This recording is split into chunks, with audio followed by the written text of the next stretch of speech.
Welcome to Shua Machshava on the Daf. We're holding in Zevachim Daf Yudalit. The Gemara in the top of Mudalef says, regarding taking the blood of the Korban Chatos, it says the word Velokach, and Mele, if a monkey will put the blood in the hands of the Kohen, that's not good enough. He will need to take it again. Meaning the word Velokach teaches that the Kohen needs to take himself the blood from the vessel, from the Kli. There's a fascinating discussion brought down in several Achronim, including the Zevachim and the Bikur Yankiv, regarding picking up a Lulav on Sukkot. Does one have to pick up the Lulav in the morning, or he could pick up the Lulav before the morning?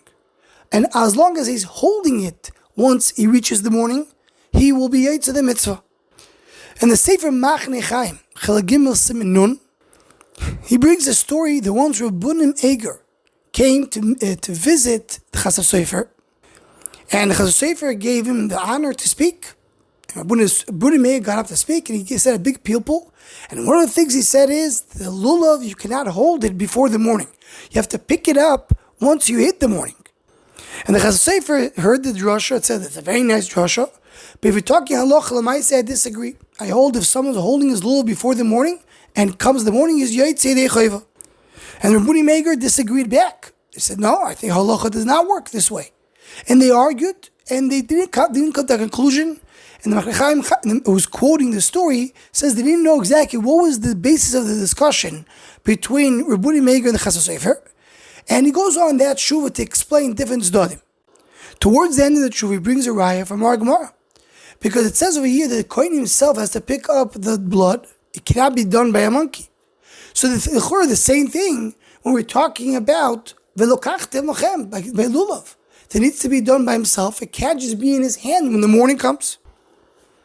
So Machne Chaim himself says that maybe it's not a good raya, because there by the Kohen did not pick it up at all.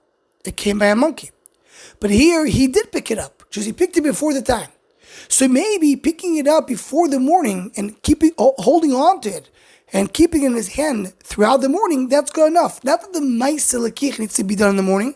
As long as he did the Ma'aseh L'kicha, even though it was before the morning, it should work. The Netziv over here in the Miroi Mesadeh, he says another svar. He says that L'kicha is by Lulav doesn't mean to pick up the Lulav. But as long as he's holding the Lulav, it doesn't allow it to fall, that's called Velokachtem. But here in our sugya, the blood is in his hand. He's not holding onto the blood and not letting it to fall. He's like what's called, the Gemara calls it Ma'aseh Itztabo. All he's doing is standing still and the blood is on his hand. So he's not causing the thing not to fall by when the blood is in the finger of the Kohen. That's why it's not considered to be the kicha. But by Lulav and Esrog, if he doesn't hold strong to Lulav and Esrog, he'll fall on the floor. That's good enough to be Velokachtem.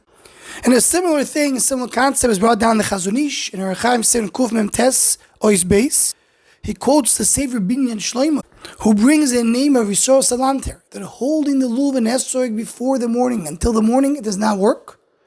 And Chazon Ish argues, and he brings a very similar sort to the Miroi Mesadeh, that holding on, that's good enough. Just holding is called a L'kicha. So it's a fascinating sugya that's not very much to our daf, and Gdoile Achronim discussed it and argued about it.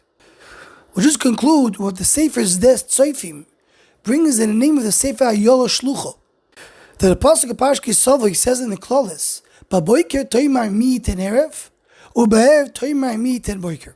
The Poshet is talking about that there'll be so much tzoros that a person in the morning is going to wait for the night, and in the night is going to wait for the morning. He can't be waiting anymore. He's going to want to get to the end of this period. But we know Chazal and Sefer HaZohar tell us that all the klolos in Parshas Kisavo can be explained libracha as well. So he says, you know what the bracha over here is? What are we talking about?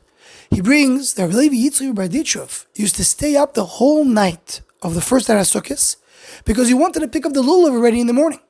And that's the Pshat of the Pasuk. Be'erev toimar, be'erev in the ninth of Sukkot, meet and boiker. I want to already be kind of the mitzvah of Lulav and Esrog. And Baboiker, referring to Erev Pesach, a person will say meet and Erev to be mekayim the mitzvah of Leila Seder that night. This connects to the sugya that you can't really do Lulav and Esrog before it comes to the morning. Now, it's not maybe a riot to the sugya, because it could be he's holding the Lulav Esrog before, but he's not Yotze until the morning. But there is some mashmos that you want to wait for the morning in order to make the mitzvah, and nothing can be done before. To join or to sponsor the Shor Machshava Shiurim, please email shormachshava@gmail.com.